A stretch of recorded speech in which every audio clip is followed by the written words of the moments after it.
Good morning or good afternoon or good evening, whatever you're joining us from. Thank you for joining us. We're just going to take a few moments to let people in. In the meantime, while you're joining, if you would like to introduce yourself in the chat via direct message, or in the chat, sorry, not via direct message, and introduce with your name and your organization, that would be great. Speakers, if you're comfortable doing so, how about you get the ball rolling? And we also welcome our organizers and our co-chairs to do the same. So briefly, while we wait, I would like to introduce myself in the event for today. My name is Malva Karandive. I'm the program coordinator here at SID-US. Today's event, Enduring Results Study 4.0, exploring the drivers of sustainability in USAID's partnership with the private sector. This is a public virtual event that is hosted by the Corporate Role and Development Workgroup. A little bit about SID-US, if you're not familiar with us, we are the largest and the most active chapter of the Society for International Development, an international network that was founded in 1957 to serve as a global forum dedicated to sustainable economic, social, and political development. We serve as a global town square for the international development community, bringing together people from diverse organizations, disciplines, and career stages in a neutral, independent forum to share information and discuss important issues and challenges facing our community, as we're doing so today. There are a few different ways that you can get involved with us. You can check out some of our upcoming events at and sign up for a weekly newsletter at www.sid/us.org. You can also apply to be an intern or a volunteer co-chair and become a part of our different work groups. There are also other volunteer opportunities, so stay tuned to know more about what they are. You can also follow us on social media to be in touch with all of our different activities. A few things to note for today. This is a recorded session and it will be shared publicly through our networks and our channels. You will also find the recording for this session on the website for the event page. All registered attendees for today will also receive a recording and a summary in their email a week or two from now. Live transcription, closed captioning is available for this session. And if you want to activate it, you can do so from your own individual settings. If you have any questions for our speakers today, please post them in the Q&A box. There's a Q&A box and chat box. We request that you post all questions in the Q&A box so we're able to address them. Please note that because of limited time, we may not be able to answer all questions.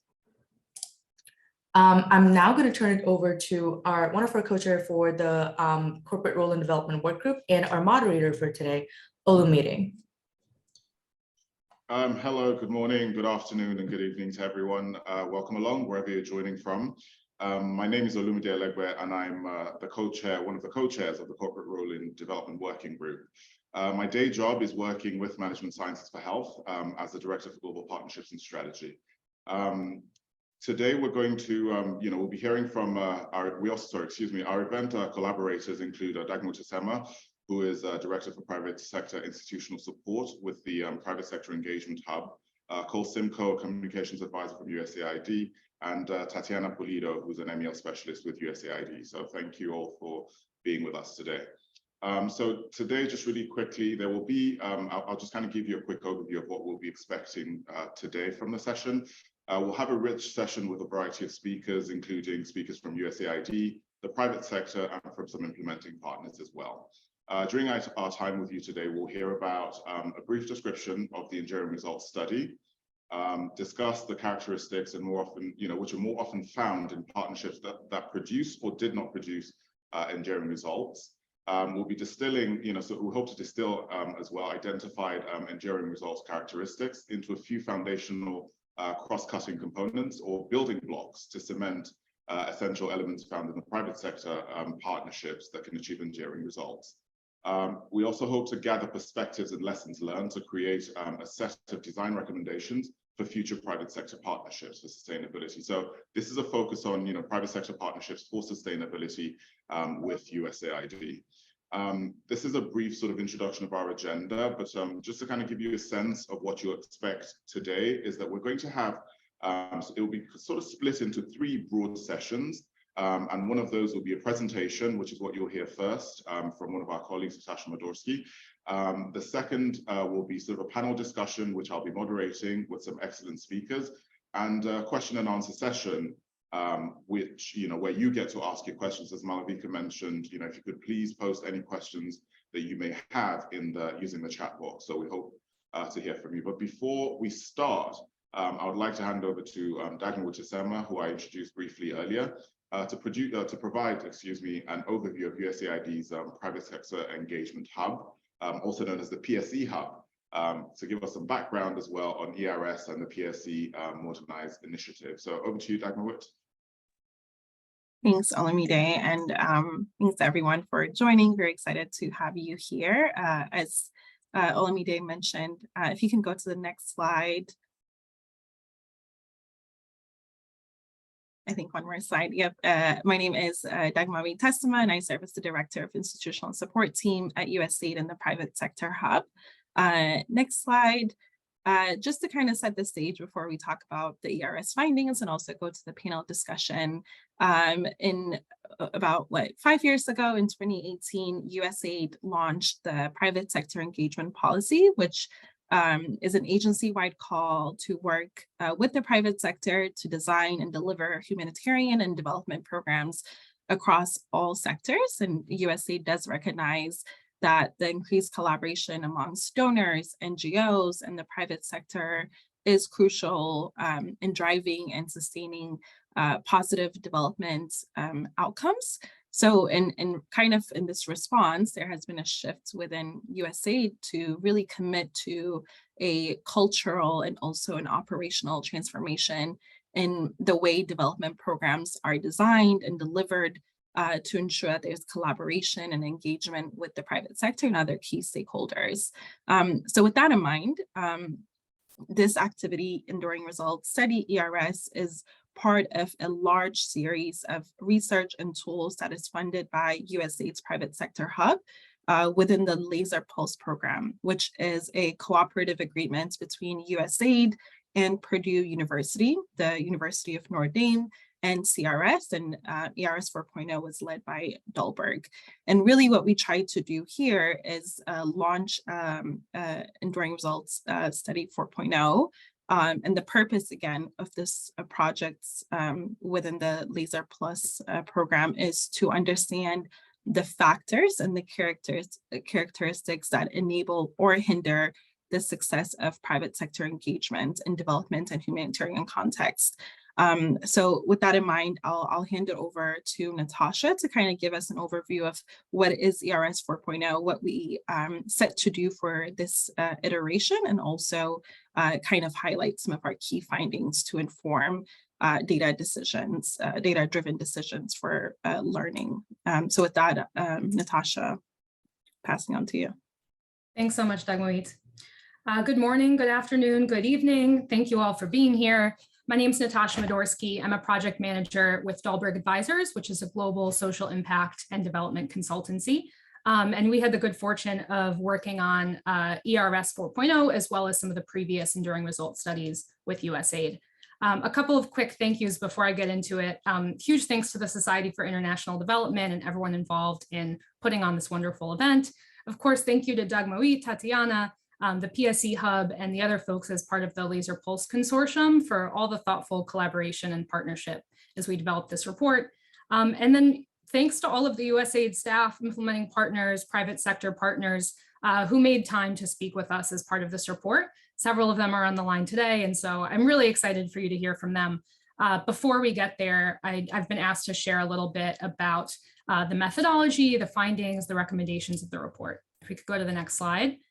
I have a couple slides that give some framing and background to the report before we get into the findings. So this is the fourth report in the Enduring Results Study series.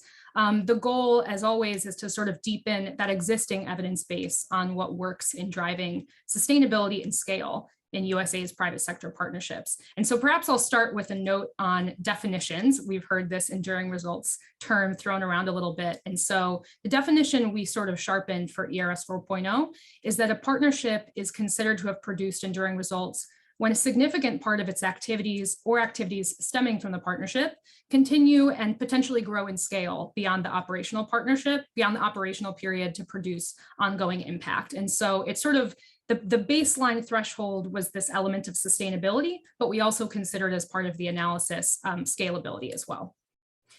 As in previous studies, ERS 4.0 looked at partnerships that had closed in the 2 years prior to the analysis. So in this case, 2019. And of course, the partnerships that closed in 2019 were deeply impacted in the years following by the COVID-19 pandemic. So that's something that we are, of course, paying attention to and deeply impacted the sustainability of some of these projects. Some other specific goals. This study sort of weaves together the perspectives of these different stakeholders. So USAID partners, implementing partners, private sector actors, and sort of uses those perspectives to understand when, why, and how partnerships are able to achieve those enduring results. We hope to understand what kind of practices and techniques would help position partnerships for enduring results at each stage in the partnership life cycle. So prepping, designing the partnership, implementing it, and then in that post-partnership phase, the months and possibly years after the partnership's operational period.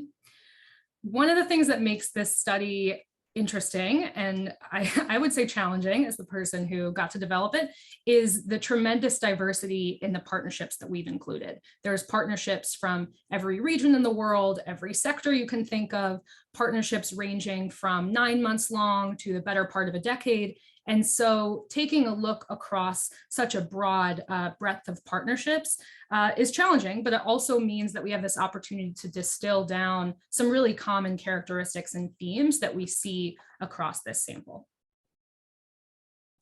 Next slide, please. A quick note on the overall methodology.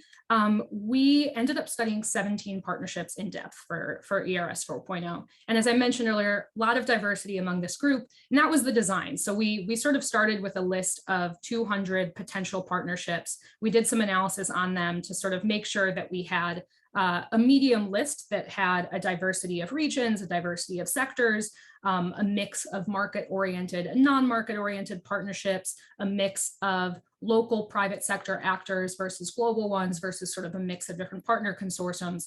So we developed a medium list, and then we ultimately had 17 that we were able to get in touch with and have some interviews. And so for those 17, we conducted desk research, document review to understand more about them. And then we had conversations with those key stakeholders to really dig deeper and try to test some different things we were learning across our conversations. Next slide, please. This is the last slide before we get to the actual findings. And I just wanted to flash up the sort of overall analytical framework for the study. So this sort of sets the stage for what we were looking at. At the top, you see that definition of enduring results that I shared earlier. The middle column, these analytical considerations sort of sketch out the different components of the partnership that we were analyzing in order to understand those drivers of enduring results. You'll notice that a few of these are bolded: market orientation, local versus global partners, private sector contributions, and project duration. So these are themes that had come up in prior ERSs that seem to play a role in driving enduring results. And so going into this one, we had a bit of a mandate from the USAID team to dig into those deeper, see if we could corroborate or interrogate the past findings as part of our broader analysis. On the left, we have some really foundational characteristics of the partnerships, almost demographic characteristics that we took stock of for each of them: geography, sector, the overall size of the partnership, whether or not it was market oriented, and finally, how it was initiated. So whether there was an open RFP process or maybe a private sector actor approached USAID with a project idea. So we took stock of that. The middle section is things that we were more so teasing out in our conversations, different ways that the partnerships were designed and then implemented over time. So in our conversations with stakeholders, we made it a point to understand, for example, the motivation behind why private sector actors decided to get involved, or perhaps the different ways that partners deliberately planned for sustainability or scale within the partnerships, the efforts that they made to include program participants and community members, things like that. And then finally, on the right, we have the project lifecycle dimension that I mentioned earlier. So we're going to talk about this quite a bit today, but the last piece at the bottom here is some of these cross-cutting themes that really emerged over the course of the analysis. And we called these the building blocks of enduring results. They're really essential components: ownership, trust, agility, that seem to play a role in explaining why enduring results occurred in some contexts and not others. So it ended up being a really rich lens, I would say, to bring to our analysis and to our conversations. And so my presentation is going to focus largely on those three themes, and then I hope they'll come out in different ways as we get some additional color on specific partnerships in the panel. Next slide, please. Wonderful. So here's a couple of the key findings, which I'll walk through quickly before we get into the building blocks. So we had 17 partnerships in the sample. We found that 14 of those produced enduring results. And then among that group, about half, so 7 of them, were also able to scale up in some way. The findings that you'll see on this page are largely about those 14 partnerships that produced enduring results, though of course we were able to draw learnings from the partnerships that weren't able to produce enduring results as well. And I'll say just for those 3, each of them achieved meaningful successes over the course of their operational period, but maybe struggled to find sort of self-sustaining pathways to continue the work of the partnership. And frankly, I think a lot of it was due to COVID-19, is what we heard. I'll highlight a few of the findings on the slide here. So up at the top, really the strongest commonality that we found among the partnerships that sustained was their efforts to involve program participants and community members in the design and implementation phases. So things like co-design workshops in the early stages of a project, checking in regularly through consultations, or maybe even creating very deliberate pathways within the project design for participants to shape the partnership, shape the next phase of it. I hope you'll hear about this from Diane on the panel, who represents the Global Give Back Circle. They have a really innovative and wonderful model for involving participants, young girls in this case in Kenya, as the sort of long-term stewards of the program. Coming back to building blocks, it was clear through our conversations that including participants in these meaningful ways was a route to build trust, also to cultivate a sense of local ownership for the work that really allowed it to sustain and grow over time in those communities. Another key finding that jumped out among the most successful partnerships was that they tended to be really deliberately planning for sustainability from the outset, and potentially scale up as well. And we found that many of these partnerships had identified the long-term owner for the work and then designed activities to sort of transition ownership to them over time. So one example to highlight here was a WASH partnership in Nigeria, which sort of provided local hygiene infrastructure to different communities. And what they did from the outset was identify and train local citizen committees, they called them WASH comms, to look after the upkeep of the sanitation infrastructure during the project and then afterwards as well. And they selected people that had the right kind of like skill sets or identities or trust in the community to be able to do that, because the technology or the infrastructure was in schools or it was in community centers. So they had women, they had mechanics, they had others who were trusted to sort of go into those spaces and monitor the infrastructure. So we thought that was a really wonderful way to sort of build that sustainability and ownership in from the outset. The last piece I will highlight on the slide is a few different findings that relate to the specific role of private sector actors in these partnerships. One of the things we took stock of in the analysis was the different types of assets that private sector actors contributed. So obviously capital, but also things like their brand reputation, their network and relationships, and even specialized capabilities to actually drive the work of the partnership in some cases.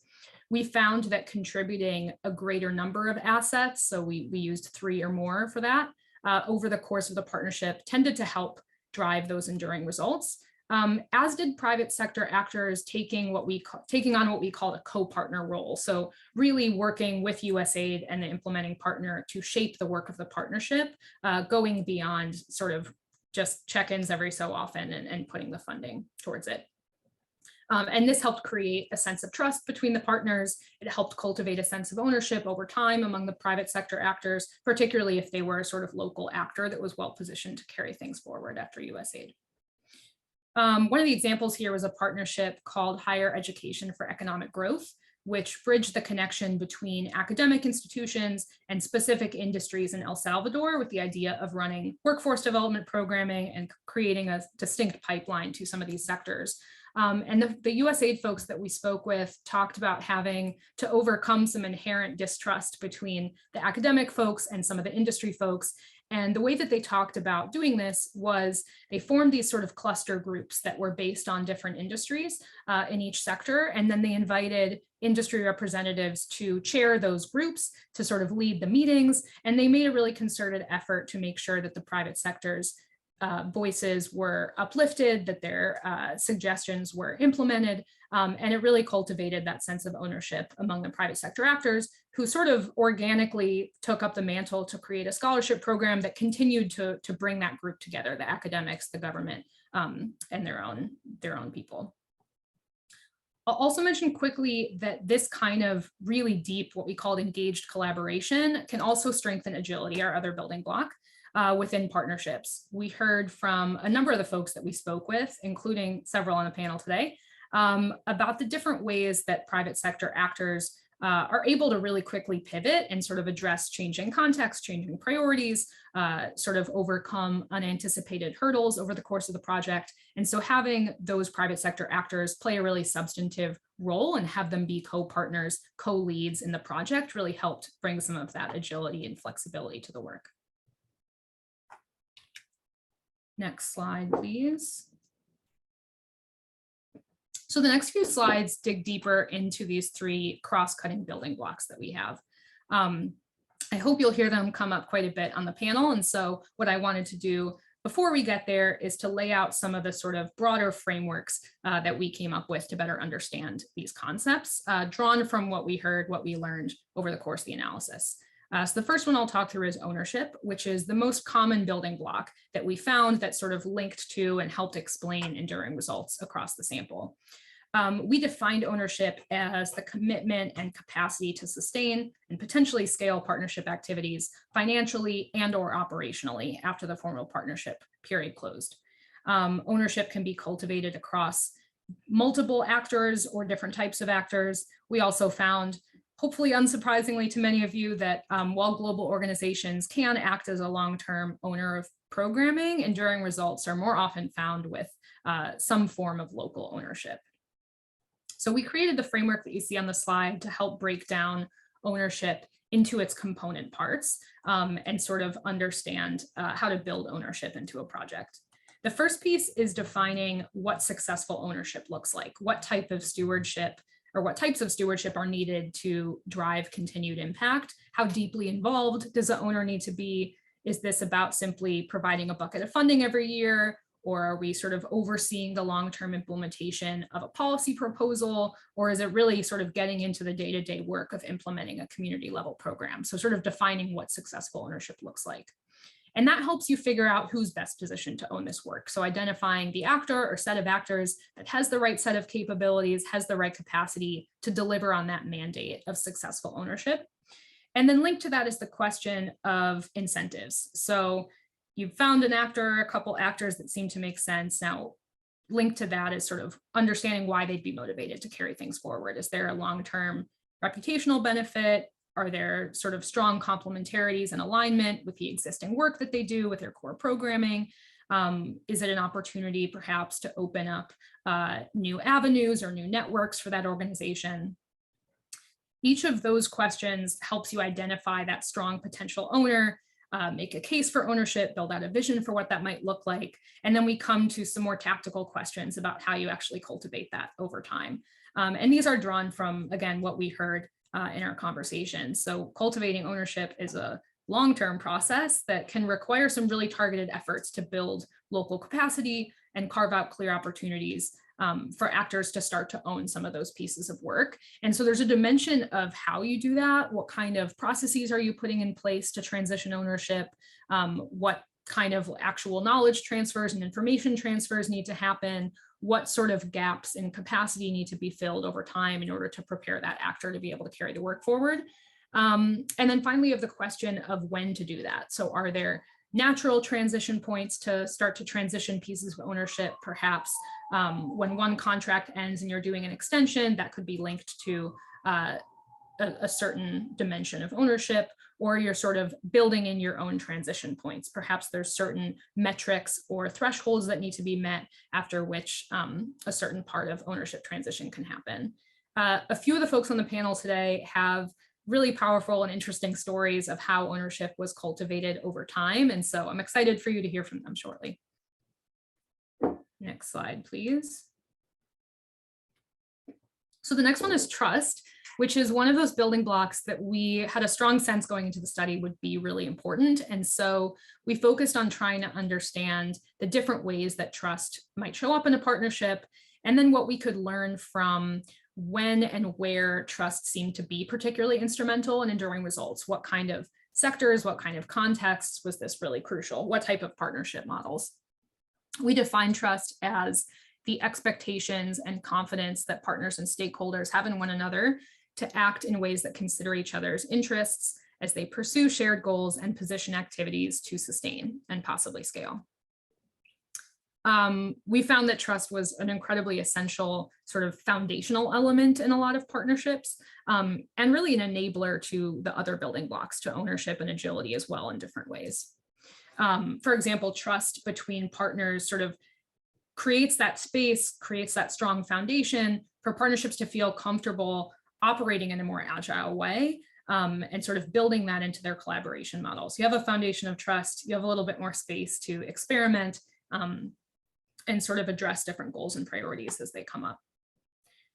We also found that trust can help, likewise, sort of facilitate creativity, facilitate more experimentation when you're operating in more nascent sectors, you're operating in spaces of more uncertainty where you need that space for big picture thinking and innovative solutions. And then of course, trust is particularly crucial when you're working in sensitive sectors or with more vulnerable populations. And there's a lot of localized knowledge, cultural specific knowledge that needs to be understood and translated, particularly when you're speaking with populations. So as we did with ownership, we also broke down trust into some of the component parts. And here we are thinking about the different enablers to trust, different types of trust and ways that you can cultivate it on a project, in a partnership. So the first one is credibility and expertise, trust derived from partners' technical expertise or their reputation with key stakeholders or networks, track record of delivery. So trust derived by showing strong results over time. Or, this kind of trust could be developed through, let's say, a pilot project or a proof of concept when you're maybe on a shorter project. Transparency, I think, is a really interesting one. So trust cultivated by creating visibility for partners into the process, into the decision over the course of the project, and kind of keeping them very clearly in the loop. Interpersonal relationships, of course, is in some ways sort of a shortcut to developing that trust. And particularly if you're in a shorter partnership, being able to sort of come in with some ready-made relationships creates that foundation of trust from the outset. And then finally, engaged collaboration, which I've mentioned a couple times, is a way for partners to really engage with one another in a deeper way and draw the best of each other's expertise, knowledge, et cetera, over the design and implementation of a project. So trust developed by really being in the trenches together as co-partners. As I mentioned earlier, one of the partnership elements that we took a keener eye towards in ERS 4.0 was the duration of partnerships. So shorter versus longer partnership operational periods. And just a quick note on that is that we found that longer partnerships tended to be able to build those interpersonal bonds over time and also develop that track record of success, which really helped be an enabler to trust. Whereas shorter partnerships, where you had a newer coalition of partners that didn't really know each other, the credibility was really important, process transparency was really important over the course of design and implementation to help drive enduring results in those cases.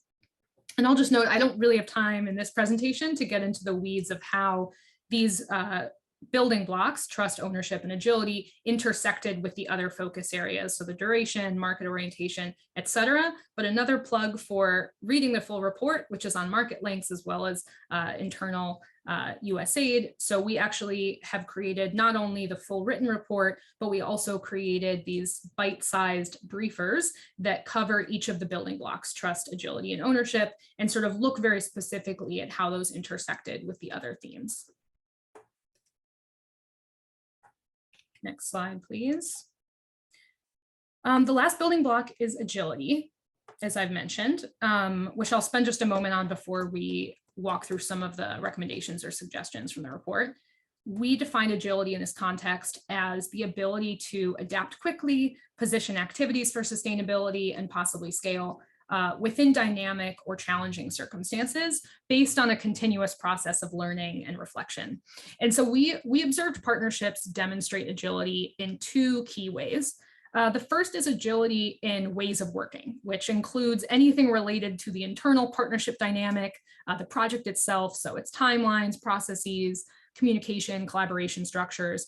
Having some flexibility and agility in those over time seem to be particularly important in partnerships that brought private sector companies together with other types of partners, social sector, small local actors, community-based organizations, as well as partnerships that had a cross-cultural element as particularly salient, which sort of requires some of that adjustment and meeting in the middle on working norms. So being able to be agile and flexible there seemed to be a strong enabler for enduring results.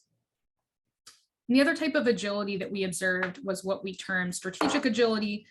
So being nimble in how a partnership adapts its strategy, its objectives, its approach to changing circumstances. So anything related to the partnership's actual activities, objectives, the approaches it was taking, things like the composition of partners, the capabilities that they were bringing to the table, and perhaps even the way the partnership engaged with community members and local stakeholders.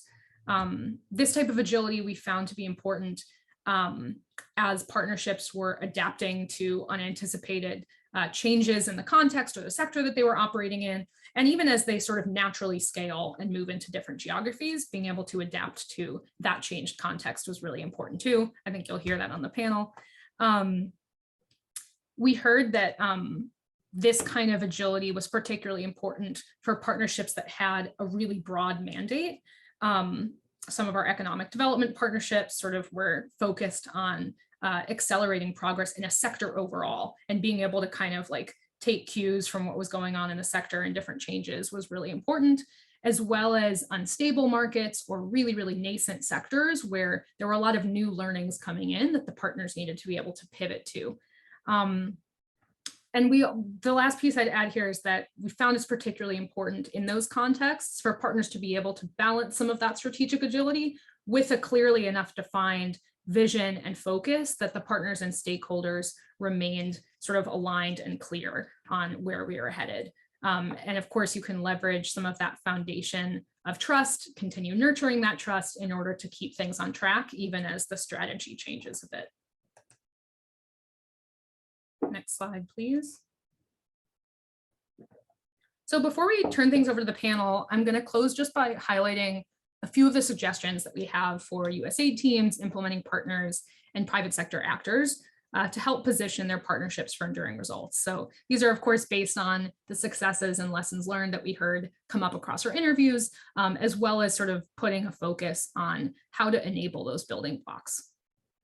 So for USAID teams, I'm going to highlight two of the suggestions we have for the earliest stages of a project. So the first is structuring solicitations or RFPs so that the implementing partner and the private sector actor are applying jointly for the funding together. This allows them to sort of bring a trusted relationship into the outset of the project, sort of have that deep engaged collaboration that we're looking for. And then likewise, when you're sort of kicking off the project, having that group of partners do some of that really deliberate sustainability and scale planning. So going through that framework of ownership, identifying the financial and operational long-term stewards of the work, or kind of creating a hypothesis for what that might be, and then charting a course for how you'd cultivate that ownership over time. For implementing partners, a few of our suggestions are really around engaging communities and local stakeholders, since those are the groups that are there on the ground and really have the opportunity to do this. Again, hope this is obvious, but a piece worth calling out is making sure that local community partners are really leading on activity design and the direct engagement with the community, helping to cultivate trust, perhaps finding some local champions for the work and sort of creating a bit of a champion network for the initiative. The other thing that we heard is that sort of having that really close connection with the community helps create a feedback loop on the project over time. So making sure that the program continues to reflect the needs and priorities, assets, and capabilities of the community. And then another suggestion I'd highlight for implementing partners was inspired by the hygiene project in India, which you'll hear about from RK, as well as a few other projects in the sample. We heard that when you're working with government, implementing partners can think about building trust incrementally. So using relationships at the city or district level, using both relationships and a track record of success, which is what I hope you'll hear about from RK, at the city or district level to sort of earn that credibility and get into the room with the national government or with state governments. Or likewise, using your sort of credibility and connection in one department or area of government to access another one. And then finally, a couple of suggestions for private sector actors, particularly around ensuring that they can really bring their most distinctive assets and contributions to bear, which of course we found to be strongly linked to enduring results. So at the outset of the project, there's that opportunity for private sector actors to play a co-partner role and really get involved in defining the vision and goals of the project, finding clear ways to bring their expertise to bear, structuring the partnership in ways that will be a mutual fit and draw the best of their abilities. For example, maybe pushing for some of that agility in the collaboration model and the ways of working in order to make sure that across the overall project, it'll be sort of a smooth collaboration that reflects the best of each partner. And then likewise, it can be really valuable if private sector actors really take some time to socialize the vision, activities, the work of the partnership internally within its own organization and start to build some buy-in for the work. This can help identify additional stakeholders, additional assets from within the company to bring to bear for the partnership. And then of course, if the private sector actor ends up being a strong candidate to be the long-term owner of the project, it's incredibly helpful to sort of start building that narrative and trust internally early on. So that's all from me. I will just close by encouraging you all again to check out the full report and the 3 thematic briefs that we produced, which bring a lot more nuance to the findings that I shared today, and then have quite a few more recommendations beyond what you see on this page for USAID implementers and private sector actors. And we may have a little bit of time for questions, but I'll hand things back to Olumide to kick us off. Cheers. Thank you so much, Natasha. That was a really rich presentation, very detailed, but also very clear. Just kind of following up from what you had mentioned about checking out the full report and the thematic briefs, I'll just encourage folks to look in the chat box. You'll see that Dagmawit has actually linked those reports again, so you can sort of, feel free to check them out and download them and, get a little bit more information.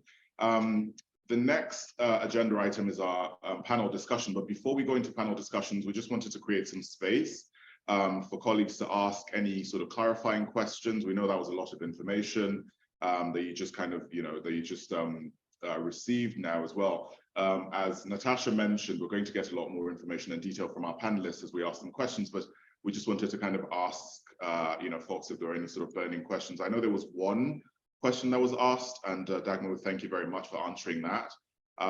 So if you have any questions, please, again, remember, use your Q&A box just below one of the little sort of icons below.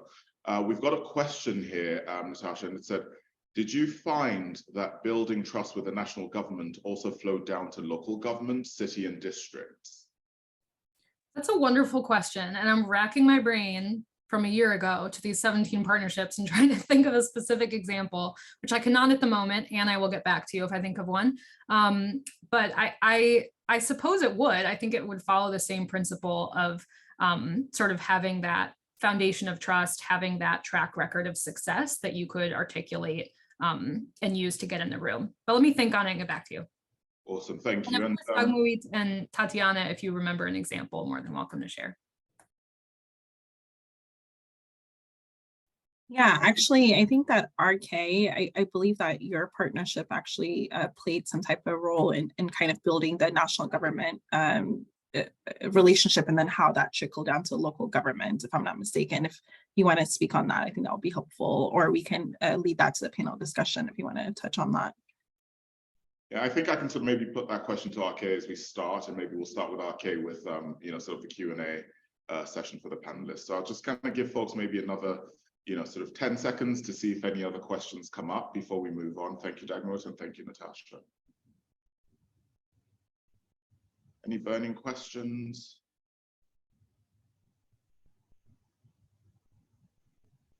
Okay. All right, thank you so much for that, Natasha. We'll go into the panel discussion now, and hopefully, when people have checked out the reports, they'll have sort of a few more questions, and we'll engage more after the panel discussion as well. We'll have more time for question and answers after the panel discussion. So if you had a question that you weren't able to ask, don't worry, you'll have another opportunity to ask to ask more questions after the panel discussion. So if we can go to the next slide, please. Oops.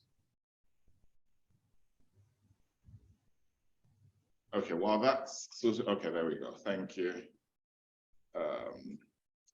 There we go. Thank you so much. So it's a great pleasure to introduce you to our panel, to our panelists today, and to sort of segue to our panel discussion after the presentation that Natasha's given about the Enduring Results 4.0. You can see sort of each of our panelists, I'll just introduce them very quickly, but just in the interest of time, what I'll ask is that each of the panelists then, before they answer their questions, just give a quick introduction about themselves and sort of how they're connected to the study. So very quickly before answering the first question. So our panelists are Arkesh Srinivasan from USAID, Jay De Quiros from USAID as well, Diane Lees with the Global Give Back Circle, Kate Heisler, who is with who's the COP, thank you for that, who's the COP for the USAID SPEED program, and Shkelzen Marku, who's a co-founder and managing director of Yunus Social Business in the Balkans. So welcome along, everyone, and welcome to the panelists. Thank you so much for giving us your time today. We look forward to speaking with you and learning more about the ERS 4.0 from your perspective. So with that, maybe we'll just start with you, RK, just as a nice segue from Natasha's comments. If you can just maybe share with us, based on what we've heard today and based off the discussions, or rather the presentation that we've just seen, as well as your experience of ERS 4.0 as well as a collaborator, were there any particular findings from the ERS that really resonated with you? And also, if you could maybe please elaborate on, sort of that question about building trust with the national government and how that flowed down to local government and sort of city and districts. Okay, thank you. Thank you for this opportunity, and it was a good learning platform for us, the study, because it was a well-designed and it was a well-done study. So it was a good learning for us. And so to introduce, I am Arkesh Srinivasan. I am working as a project management specialist in India and looking after the water sanitation program. And so answering to the question, how it came from the national level to the regional level, actually the project along with the hygiene index project, the implementing partner was Ernst & Young was our implementing partner whom we made the agreement. So when we made the agreement, we said that, okay, this is a project fund, say it is 1 million, you have to bring another 1 million from the private company.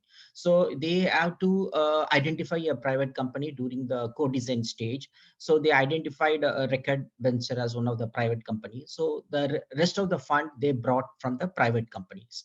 So in India, the system is like that. They have to, the corporates, they have to put a 2% of the profit to the social sector. So they have to do spend that profit of 2% in the development activities. So we utilized it as a leverage. We call it as a leverage fund. And so we started the activities at national level. In the national level, the hygiene index started around 25 cities in India, where we mapped the water sanitation status. And also we, over a period of time, we did the capacity building program for them also. And then with the improvement in the with the water access to safe drinking water and sanitation facilities, we also mapped the high health outcomes also, how the health outcomes are changing with improved access to water sanitation facilities. That was the main objective of our study. So in the second year, we found there are around 15 out of the say 10 cities which we need a critical support. And then so we did a focused capacity building program and help them to develop their city action plans to address their health related issues by improving the access. So in the third year, we again screened down to a particular state and a city where we can do some pilot all the focused interventions to show the results. So after the end of the project, what we are finding is, though we did not continue the project after third year, the implementing partner, they entered an agreement with the state government. The state government, one of the local government, and then they continue to provide technical assistance to them, and also the private sector partner who also in partnership with the implementing partner, they are able to continue the program. That we found it as a great success and as a learning for us also, which improved their capacity also. How to work with the government. Actually, normally the CSR, the corporates, they are good on their own. They do some activities around the campus or outside the campus, but they are not good in working with the government program and policies. So this activity actually build their capacity to work on the government programs and policies, how to implement, roll out or upscale the government policies. That's the main, which also the study also captured about in the long term, how you build the capacity of the partners. So that is mainly the study also captured that one. So I once again thank you for this detailed study. So thank you. Wonderful. Thank you so much, RK. That's I think that's really sort of insightful in just kind of better understanding, I think, distilling down the sort of the findings into sort of your real life experiences. Also, thank you for that. We'll come back to you in a little bit, but just can we go to maybe to Shkelzen just to talk about your perspective from the private sector, and how can private sector partners bring a unique perspective and experience to the co-creation process? Particularly again during the design phase, right? Because again, co-creation during the design phase, and what were the key factors that you have used to successfully leverage this particular phase of the design to achieve sustainable outcomes? Because again, we were focused on sustainable outcomes for the ERS. So from your perspective, you can share with us, what kind of contributed to that, particularly from the sort of co-creation phase. Our program was focused on growing social entrepreneurship and social businesses in Albania. And when we started talking about social business, for those that don't know, Albania has since 90s has started in the capitalistic democratic system, while until 90s was a communist country. So all this social part was overdone during the communist time. And when we started talking about social business, people were saying, well, what is social business? Business is for profit. So how can we do business for social causes? Are you trying to bring communism or socialism again from the old times? But slowly trying, what we did is we tried to open in a very big discussion with private sector and with different actors and partners to understand what we are trying to do and align the objectives and vision of our program with the objectives and vision of the community. And the community, of course, they want social impact, and they were used to considering social impact in the way how standard charity NGOs and charity projects do. Yeah, we have to contribute for this community. And when the money is gone, we stop and we search for other funds. So harnessing the business model to produce social impact was not useful. But when we tried to bring in entrepreneurs, private sector, which have already this approach of generating a model which generates generating an engine which self-produce its fuel to keep running and keep producing impact, and trying to integrate the social impact in the business model, then people started to understand and started to embrace it. So basically what we did is we leveraged the perspectives and expertise of different actors to co-design together activities that lead to the shared vision and shared goals of improving sustainability of activities, but also at the same time producing impact for targeted communities. And that helped us very much also change our own perspective, because from the manager's point of view, and especially project managers and bureaucrats, we are used to designing. When we design a project and we have to implement it as it is designed. But all this private sector expertise, experience, and perspectives, they help also change the bureaucrats' way of doing things and being more agile. The market, the environment, the circumstances are more and more changing fast. And we cannot keep implementing something that we designed a few years ago. We need to keep adapting. And this learning was brought by the way how private sector works. They see a problem, they see something is working, they don't keep using what they did yesterday. So this problem-solving approach and being agile was brought into the program, which helps ensure the sustainability of results. And we kept changing, amending the program, but always with a vision of and objectives that we had in mind. So finding ways how to better do things in the changing circumstances that lead us to more results, more sustainable results. How we can scale, how we can improve sustainability, and considering the problem, not whatever doesn't function, let's change it. Let's adapt it to, and I think this perspective of private sector, the way how private sector solves problem, brought into the project management style and bureaucracy institutional style, helped us improve trust, and private sector didn't see us as a project. They saw this as doing business together. So thank you. They found their own interest into these shared vision and goals. Wonderful. No, thank you so much, Galzan. I think that's a really important point. And I just wanted to highlight something that you mentioned earlier as well, which I think is really critical to these kinds of partnerships, which is having the understanding of the country where you're working. You talked about, the social business and, sort of Albania's history and, the present, and how when people hear social business, I think there's an assumption sometimes that people understand what we're talking about when we use certain terminology. So you are understanding sort of that difference and that disconnect and bringing that all together, and then, bringing in the private sector organizations to then, sort of help to change the bureaucracy, I think is really, really critical.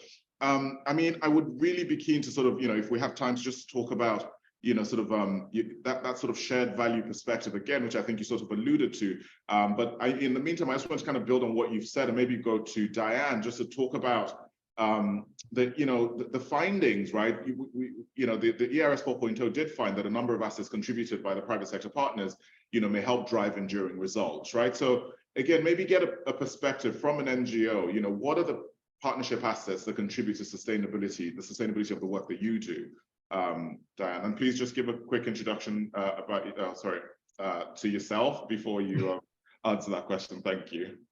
Great, thank you. Good morning, good afternoon, good evening, everyone. My name is Diane Lees. I am a program director at Global Give Back Circle. I have been managing programs for about 5 years at Global Give Back Circle, and prior to that, I worked 25 years in the private sector. So familiar with that space really well, and specifically the technology sector. So in regard to partnerships, at Global Give Back, we work with partners who are aligned with our mission to support a world of gender equity through mentorship, education, leadership development, and economic empowerment of at-risk adolescent girls and young women in East Africa.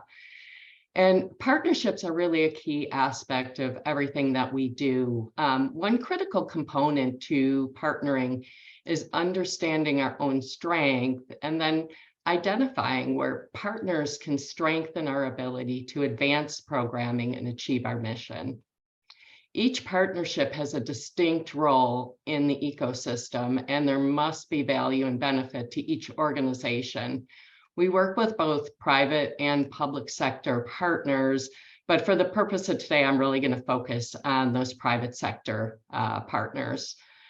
So private sector organizations value programs which really engage their employees as agents of change.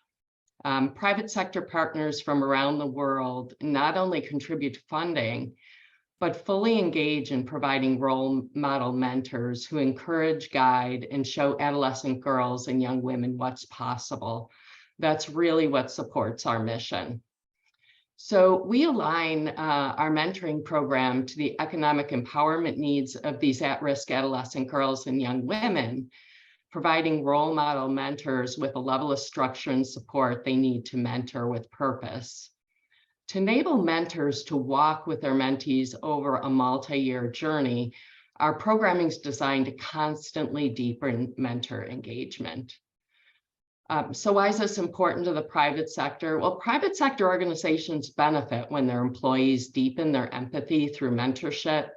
There's a proven connection between empathy, innovation, and leadership. So most mentors will tell you that they signed up to give, they signed up to volunteer, to give back to the girls in our program. However, in the process of mentoring, they gain far more than they give. Currently, we're partnered with more than 30 private sector organizations like Microsoft, SAP, Google. And the reason that they see value and they engage with us and partner with us is because of the empathy and the empathetic leaders that the women who mentor become. So it's really a mutual benefit, strongly contributing to those enduring results. So when we engage in that way, everybody comes out benefiting, and that's really what causes that continuing and enduring partnerships. No, that is brilliant. Thank you so much, Diane. That's really, I think, again, thinking about what you've shared and, making sure that there's an understanding of what every sort of group gets from that partnership, I think is really critical. And I think that's been an evolution within our sector, I think, in terms of how we structure partnerships. And it's not just, there is a doing good aspect of it, but also, how does that kind of change for each of the partners, the private sector partners and the businesses as well. So maybe we kind of go to Jay, just from a USAID perspective, and we'll have an opportunity to talk a little bit more about, sort of what you've shared there. And so thank you for that. And, Jay, how was your experience in working with, sort of local private sector partners? We've heard a lot about the benefits that they've brought, as well as, I think, Diane just talked a little bit about, sort of multinational partners that her organization works with. But with local private sector partners and multinational partners, did you see any differences, or did you see any particular complementarities?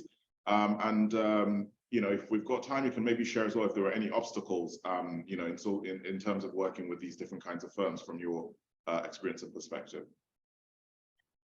Yeah, thanks, Alameda, and good morning, everyone. So I'm Jay De Quiros. I'm from USAID Philippines. I'm an economic growth specialist. I manage projects dealing with macroeconomic policy stuff, a few local direct awards as well to smaller private companies here in the Philippines. I also co-lead private sector engagement in our mission. And I used to be the coordinator of USAID Philippines Local Works program, which is, if you don't know, Local Works is the flagship localization program of the agency of USAID. So just to provide context, the project in the Philippines that was included in the ERS, the study, was a direct partnership with AmCham, AmCham Philippines, American Chamber of Commerce in the Philippines. It's called Arrancada, which means accelerate in Filipino, because at that time, we wanted really to accelerate economic growth and investments in the country. It was a policy advocacy project where, AmCham Philippines, together with other foreign chambers, advocated for laws and other policy reforms to boost the country's investment climate.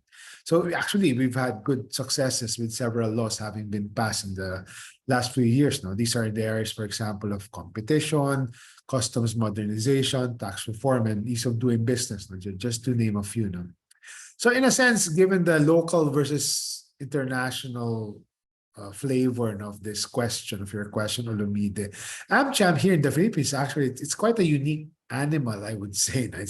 It's a unique organization with a good mix of American and Filipino firms. No, so it's not only limited or confined exclusive to American companies. No, it's technically a local organization. No, it's registered here in the Philippines as a local NGO, but largely composed of American and multinational companies. But of course, with the significant share of Philippine companies. No? But the board membership is mostly represented by the big American companies. No?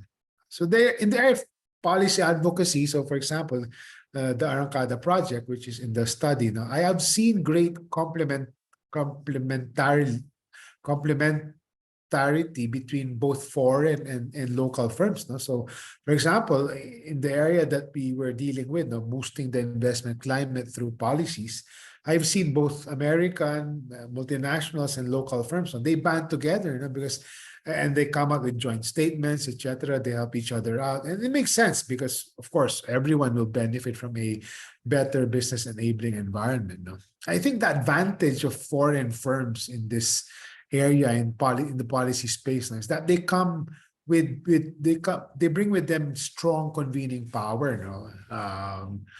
Part of it really is their financial muscle, no? The financial muscle they bring, and also perhaps, at least in the Philippines, it's also about the culture, no, brought about by an American colonial past, no? Where Filipinos, no, ordinary Filipinos, government, we hold Americans or Westerners in high regard. So the American companies bring with them strong convening power, no. Plus, of course, no, developing countries like ours, we keep chasing FDI. So of course, that gives foreign investors more bargaining power. No? But beyond the Arrancada project, no, with AmCham, I would say that in general, of course, there will be exceptions. No? Local firms, no, tend to be more connected and familiar with the communities they affect, no, or where they are directly located in. No? And I guess the more local they are, the more they tend really to be connected. But, you know, I really don't want to do local versus foreign. I would actually want to distinguish more in terms of size and not nationality. You know? So smaller firms, as I've seen, no, seem to be more nimble. No? While the larger ones, no, when you're nurturing partnerships, it can take some time because they have complex structures like USAID, for example, or maybe not as complex as us, but still complex. No? And this is important for donors like USAID to recognize. No? But once the partnership is forged with these big guys, no, the larger ones tend to have greater ability to scale up, no? And perhaps endure or sustain actions that can sustain results, no, over time. No? Yeah, and maybe last point, no, in terms of the practicality of partnerships, no, in terms of project implementation, no, foreign firms, no, or larger ones, no, whether local or foreign, the larger ones, they tend to have more resources that can be used exclusively, no, or really focus on the project. So for example, hiring separate staff to focus on the project. No? So right now, for example, I'm also managing small direct awards to small local private companies, and it's hard for them to have dedicated staff to devote to program management because they use organic staff. No? It kind of overstretches them, but it's a double-edged sword. It has its advantages because the merit there is since they're organic staff, they've already been doing the job. Their heart has been there even before the partnership. Whereas if it's totally a dedicated person you have to hire and not organic, sometimes the passion isn't quite there. So I'll stop there. I've said a mouthful, and I can provide more inputs later along these lines. So thanks. Back to you, Olumido. Thank you so much, Jay. I think your example of the AmCham is really interesting because I think, you know, in terms of these kinds of partnerships, again, I think the AmChams are usually a very good, you know, sort of access points in countries for private sector partnerships. And, you know, we've seen from USAID, sort of in my personal experience, where there was no AmCham in the country, there was a recommended organization which does similar to what you described the AmCham is in terms of being registered in that country as well. You know, being kind of that almost kind of stand-in AmCham. So again, it's really interesting just to hear, you know, that perspective. And, you know, so I like also the focus on size versus local versus, you know, sort of multinational. So thank you for that. Kate, can we just come to you and just maybe just get a perspective? We started talking about, you know, just kind of moving maybe towards the finding, right? And sort of that segregation between market versus non-market partnerships. And I think one of the findings from Natasha's presentation as well is around the for non-market oriented partnerships, they often aim for government, or other stakeholders, maybe not just government, to adopt their activities for sustainability, right? Because again, they have to be adopted, because if they're not cash or revenue generating, then somebody has to adopt them for sustainability. So development innovations, found that engaging closely with the government secured like government adoption and financial support beyond the life cycle of the partnership. So can you maybe share with us from your perspective sort of how this is true, or sort of just elaborate and give us a little bit more detail about that? Sure, thanks. So I think one of the examples that I want to talk about is... Can you please just give a quick introduction about your... Yes. Sorry. Yes. Thank you. No problem. My name is Kate Heisler, and I'm currently the Chief of Party on the USAID SPEED program in Mozambique. But today I'm talking about our project in Cambodia called Development Innovations, which ran from 2015 to 2019. And it was building digital skills and building capacity for the use of innovative methods to address development programs, to address development problems. So one of the examples that I want to talk about where we worked very closely with the government was, and one that was cited in the study, is the Technovation program, which is an all-girls technology entrepreneurship education activity. So we started back in 2014 with a very small team of volunteers from our project, as well as a team of young women who wanted to participate in this global program from Cambodia.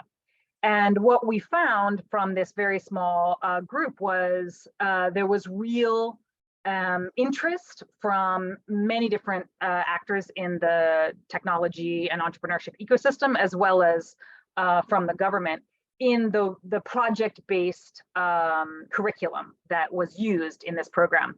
And even after just 1 year, we already saw great results in terms of very practical technology, leadership, and business skills for these young women. So we continued to work and grow that program in Cambodia based on young women's interest, right? And buy-in from their families and parents. And 2 years later, the Ministry of Education, the private sector, and our project were really working together as a unit to grow the program and to get continued buy-in from new schools, new families, and new young women that wanted to participate. And that particular year, after just 3 years of activities in Cambodia, one of the Cambodian teams, I believe that they were all 12 and 13 years old, they beat out 1,700 teams from around the globe and went to the global finals for this activities at Google headquarters. And I think this is another piece of the puzzle. When you are able to show results like that in Cambodia, it really helped us continue to get private sector interest and to continue to grow our relationship with the Ministry of Education. So when you're able to find the shared value, in this case, advancing ICT and digital skills and addressing the digital gender divide, and then you're able to show results, it can be a really great intersection and just a great way to grow programming and ensure that it'll be sustainable. So today, 4+ years after we stopped funding it or providing technical support for the activity in Cambodia, the program is really thriving with support from the ministry and many of the private sector actors that we worked with. So that's just one example from the study. Great, thank you so much, Kate. Maybe I'll just kind of come back to you just to, to maybe share a different perspective. First of all, again, I like this sort of theme with sort of young girls. I think Diane talked about empathetic, empathetic leadership and how that's appealing to private sector organizations as well. Maybe from your perspective, can you please share with us, again, now we've talked about the kind of government adoption side of things, and maybe from shared value, building on what Skelton was talking about earlier as well. We know that it's critical, right, for a partnership to work, but it's often sort of challenging to identify quickly. So would you mind sharing with us, sort of any examples, maybe one, just in the interest of time, with those differences and how those challenges were, you were able to overcome those challenges? Sure. Yeah, and I really just appreciate the other panelists and the way that we are talking about the relationship element of these partnerships, right? It is not just a contractual setup or just an MOU, right? It's really about a relationship and something that needs to be managed over time. And I also really appreciate the mention of how you can find where you can learn a lot from each other within the partnership, right? Because sometimes we have a different sort of setup, right? There is a donor and then there is someone that gets funding, and there can be a real disequilibrium in some cases. But I think a lot of the partnerships that are mentioned here that have been successful have figured out that balance, right? Finding each other's strengths. And I just think that part is critical. If you are going to achieve alignment, you cannot depend on a single piece of paper, however many pages, however many clauses. I think it all really has to be about the relationships. And so one of the ways that we did this across our private sector partnerships was really make sure we hired people on the project that were translators between these worlds, right? They understood the development sector and what we needed within our cooperative agreement, but they also understood where the private sector was coming from, right? We've heard a lot of talk about incentives, shared value. And so I think that is one of the critical pieces, is just really making sure that you communicate effectively based on what all parties need, right? Not based just on what we as implementing partners want. And then the other key factor is communicating what is possible, but also what is not possible on these partnerships, right? Sometimes if you're working with a private sector partner and they've never engaged with USAID or an implementing partner before, they just may have a lot of assumptions about how the activity can work together. So trying to communicate quickly and effectively in their terminology, but also be clear from the beginning about what you can and cannot do. Really helped us just adjust every time we ran into challenges or changes with our partners. No, thank you, Kate. That's really fantastic, because I often refer to what I do as sort of a translation. So I think that I really like that terminology. And kind of, again, sort of talking about what is possible and what's not possible. I think that's about building trust as well. It's making sure that, everybody's clear on what's possible. Things don't sort of change midstream. Based on your understanding, you communicate very clearly. So I'll just kind of go to Shkelzen really quickly, maybe just a minute, to talk about why trust, right? We've identified trust as being particularly important, right? In, I think, in relationship building, but also in driving enduring results as defined by, sort of this study as well. Particularly in like sort of sectors that are different, or that are, we can have maybe sensitive, sort of engagement. So how did you create like a transparent process to accumulate trust among your different stakeholders? I think your perspective also was kind of one that was really interesting, given the different dimensions that you were coming from.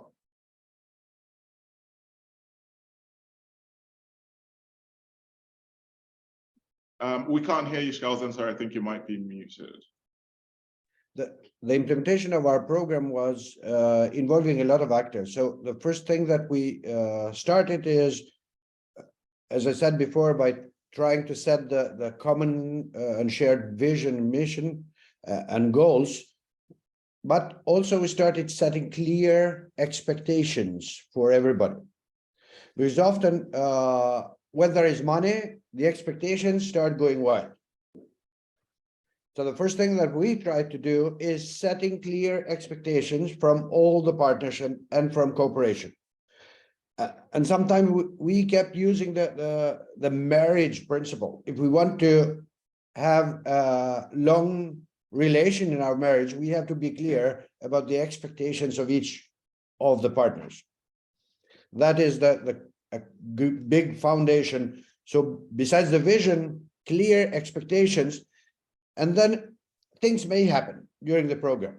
Things may not go well.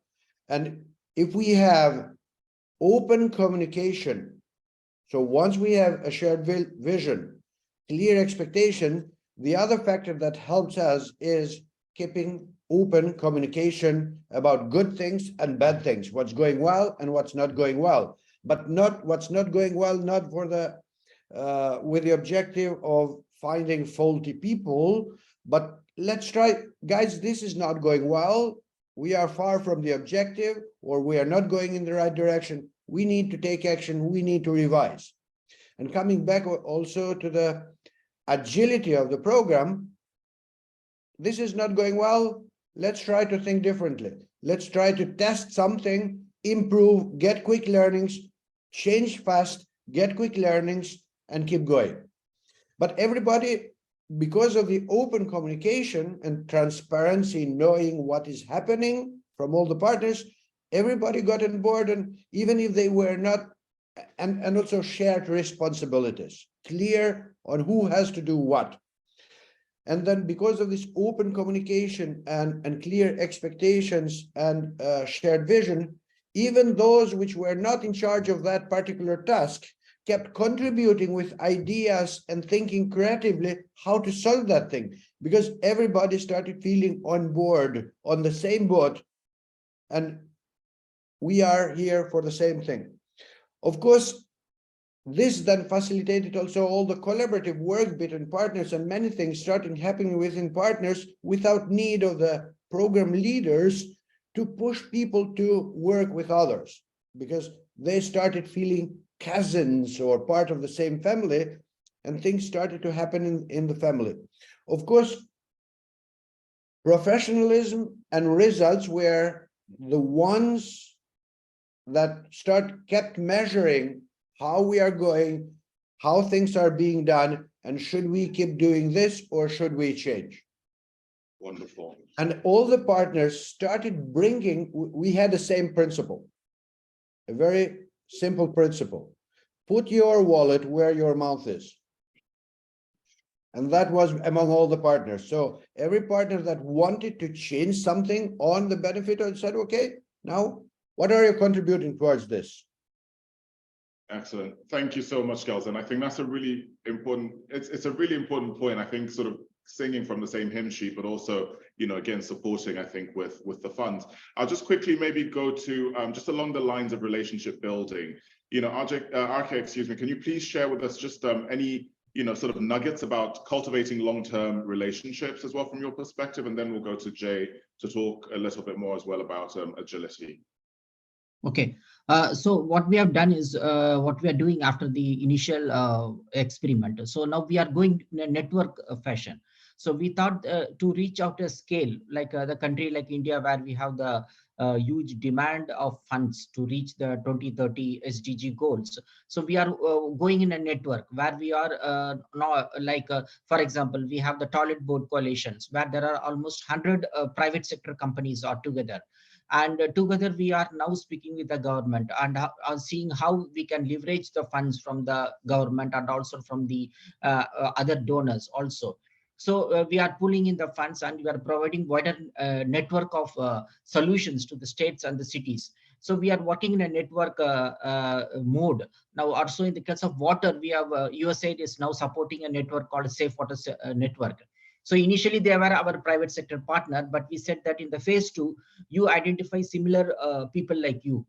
They actually work on water chaos and water ATM. So they identified more than 120 similar small players like those. So you have built your capacity. Now you help them to build their capacity. You are sector players. So now the Safe Water Network, which is a main player, they have brought in around 60 small entrepreneurs, and they help them to give them tools, the monitoring tools, the capacity building and tools, and how to work with the local government. So we are adopting a network approach where we are bringing in a scale to a scale. And also we find that they need financial support also. So we are also, with the help of the DFC, that is a Development Finance Corporation, the US government is giving a loan guarantee programs. So for the private entrepreneurs, so we are taking the first loss and we are providing the loan guarantee to the players. So that is one of the initial steps that we have taken to support the private sector players. And so in the coming years, we think that we are working very closely with the private players to reach our goal. Yeah, these are future strategies. Thank you. Thank you so much, RK. And Jay, can we just go to you just to talk about, you know, the importance of agility and quick adaptation within partnerships from your perspective, please? Sure, yeah. So no, I think, you know, I mean, the bottom line for me, you know, I think it's really important to build flexibility right off the bat. No? Even while designing or finalizing project scopes or descriptions. No? I think I mentioned this, and sometimes I sound like a broken record. No? I mentioned this before in previous panels on managing local awards. No? It applies to any partnership, local, foreign, big, small, no? Especially assistance awards. No? At least in the mission, I'm happy that what we do is we make sure that what goes into our awards, no, especially if they're not contracts, again, the program descriptions, the scopes are kept at a fairly high level. No? Targets and deliverables sort of remain as aspirations and are really illustrative. So when the time comes to pivot, so for example, during the pandemic, when the time comes to pivot or change tactics or even change course, no? It's easy, no?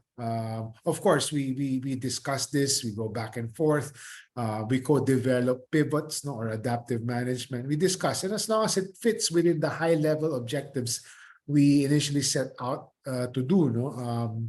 That we want to accomplish. It's all right, so we can pursue it. No need for unnecessary paperwork. No, that for me that kind of kills the relationship, no? When you do unnecessary back and forth paperwork. No, so there's no need. No, if the instrument is flexible enough, no need for unnecessary paperwork. That's one thing that the private sector doesn't like. No, especially those who are first-time recipients, those who are being given grants for the first time. Of course, the usual USAID contractors are used to paperwork, especially, for example, in modifying awards, but not the private sector. But I think that's more of a distraction. So it just kind of distracts things. So really building the flexibility, no, is for me basic and really fundamental. No?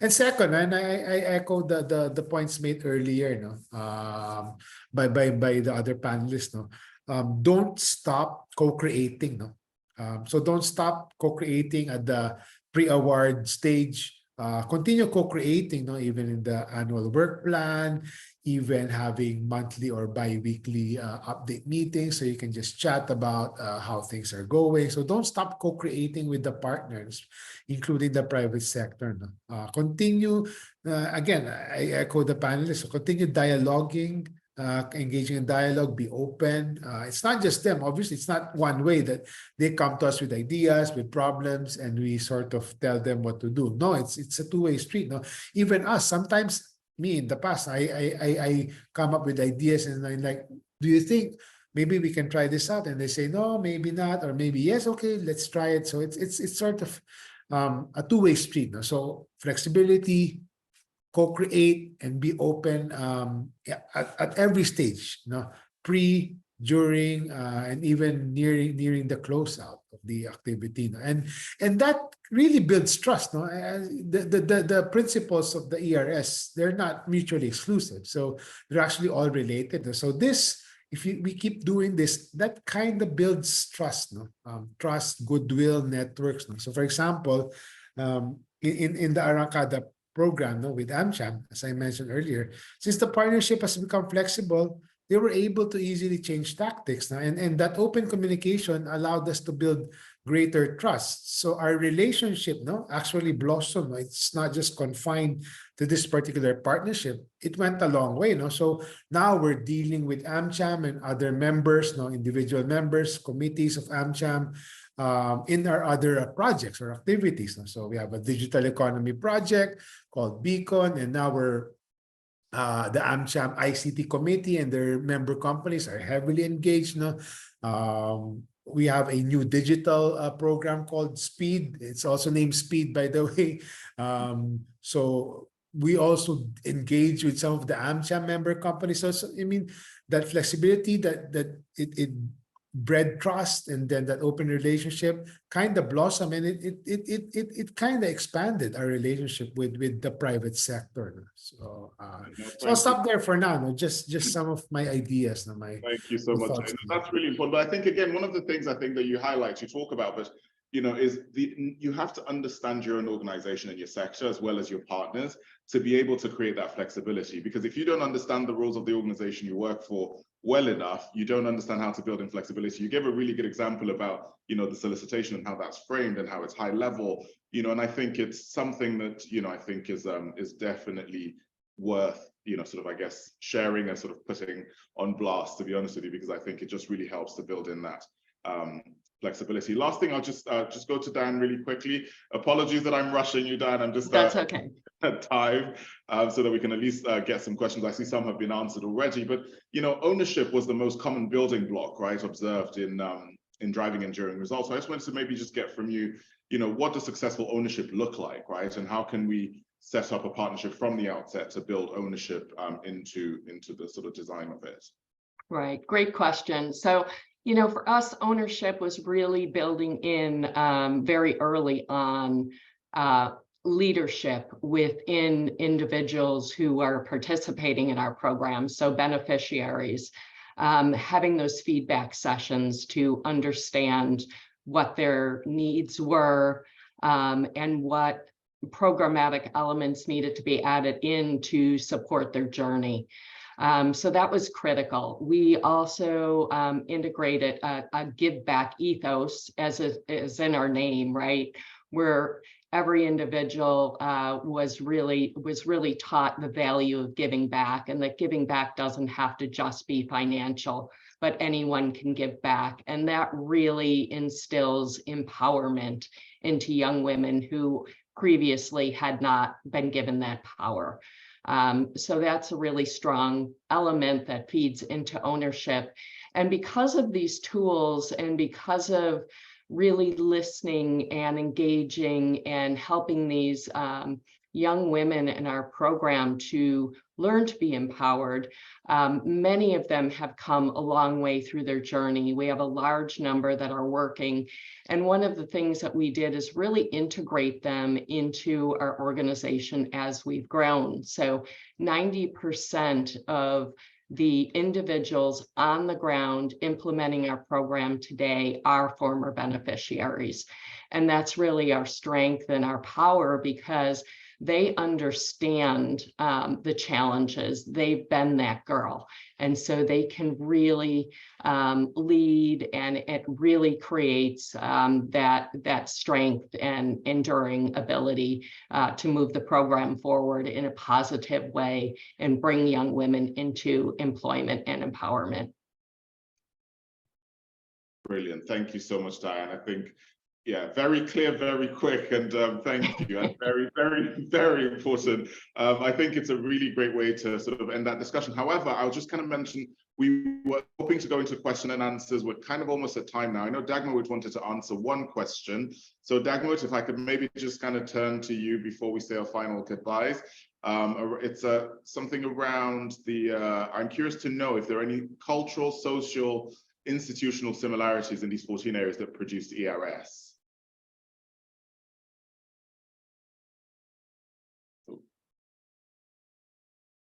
Hi, Dagmar, are you there?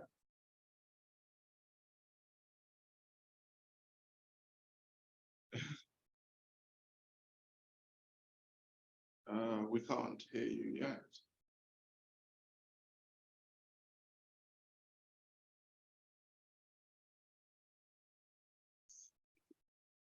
Oh, okay.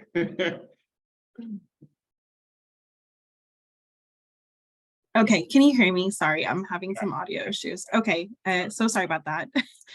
No, I think the report definitely outlined some reoccurring themes that came out of it in terms of the 14 partnerships that that endured sustainable and scalable results.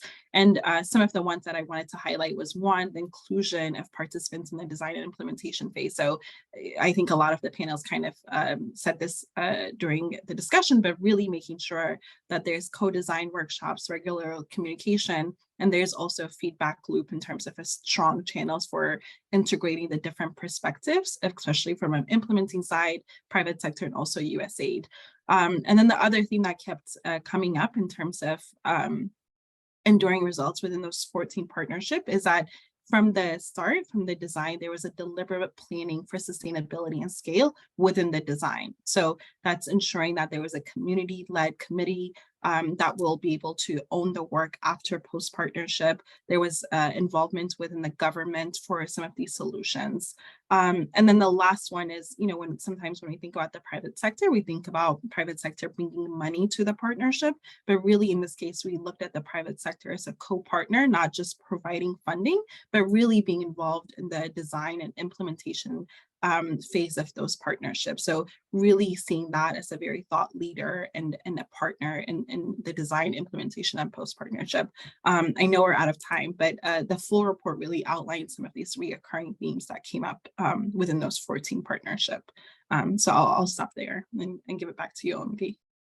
Thank you so much, Dagmar, and thank you. I think I think there's so much we could continue discussing on this panel. I recognize we're just about a minute over time now, so just wanted to maybe just kind of just quick themes that came out. We talked about incorporating market-based solutions. We talked about supporting local capacity development. We talked about ensuring shared value and commitment from the private sector. We talked again about building relationships and not just sort of transactional partnerships. We talked about flexibility. And, one of the things I liked about this panel is I think you all have actually incorporated all of the building blocks into discussions without, kind of talking about them each vertically, but sharing from your experiences, which have been really rich and informative as well. And obviously supporting an ecosystem for private sector engagement. So I just want to say thank you to our co-hosts, to USAID and SID-USA. Thanks to our panelists. Thanks to Natasha, our presenter, for giving us sort of the background information and the results from ERS. And thank you to you, our audience, for taking the time and spending an hour and a half of your time with us to sort of listen to the ERS 4.0. So we hope that you'll continue to engage with the content that Dagmar has shared the links to in the chat. So have a wonderful day. And for the finally, I would say for the Corporate Role in Development Working Group, our next event is the Corporate Investments in ESG, and that's now open. Registration for that is now open. So please do register if you're interested. So thank you to everyone. It's been an absolute pleasure, and I look forward to continuing the discussion offline. So thank you all, and have a great day. Thank you. Thank you. Bye. Bye.